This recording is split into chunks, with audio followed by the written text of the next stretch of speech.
Considere a tabela que apresenta propriedades físicas das substâncias 1, 2, 3 e 4. Então a gente tem na tabela, né, a propriedade física de solubilidade em água, condução de eletricidade em solução aquosa e condução de eletricidade no estado líquido. Então vamos lá, galera. A gente tem aqui a pergunta que é qual dessas substâncias, né, apresenta a natureza iônica. Essa questão aqui, ela cobra do candidato ali a capacidade de recordar quais são as características dos compostos iônicos. Então, uma característica importante é que, de maneira geral, os compostos iônicos são o quê? São solúveis em água, né? Que é um solvente polar. Então, os compostos iônicos são polares, então eles são solúveis em água, tá? Isso de uma maneira geral, né? Existem alguns casos específicos, mas não é o caso aqui dessa questão. Então, a gente já poderia ver que a substância de número 1, ela não é solúvel em água. Então, a substância 1 não pode ser, tá? Aí a gente tem que 2, 3 e 4 estão dentro do que é observado para os compostos iônicos. Então, qualquer alternativa que tenha a 1, eu posso eliminar, como a letra C, a letra D, e aí a gente volta, né, para poder analisar a outra propriedade, que é a condução de eletricidade em solução aquosa. Então, os compostos iônicos, eles conseguem conduzir eletricidade em solução aquosa. Então, por exemplo, se você pega o cloreto de sódio e coloca em água, o que você vai ter? A dissociação desse composto iônico produzindo o quê? Na e Cl-, que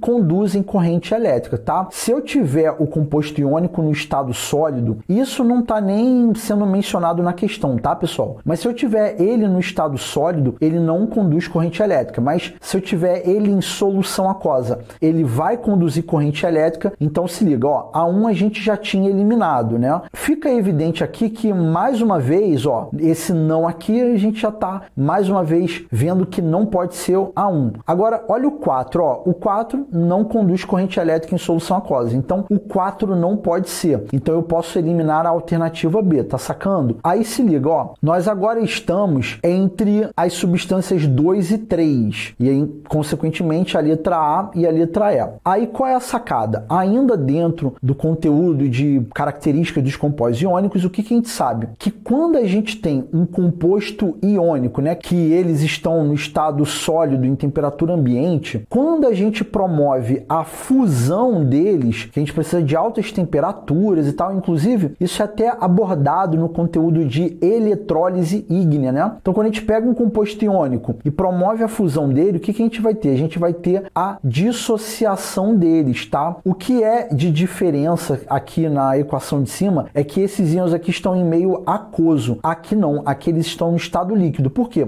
Porque você promoveu a fusão. Então, como eu tenho aqueles íons ali, então eu posso conduzir corrente elétrica. E aí, galera, eu posso eliminar a substância de número 3, tá? Porque se fosse um composto iônico, ele sim deveria conduzir corrente elétrica no estado líquido, tá? Então, galera, o único que apresenta as propriedades ali, né, de acordo com o que é esperado para uma natureza iônica, vem ser somente a substância 2 e a letra A vem ser a alternativa correta.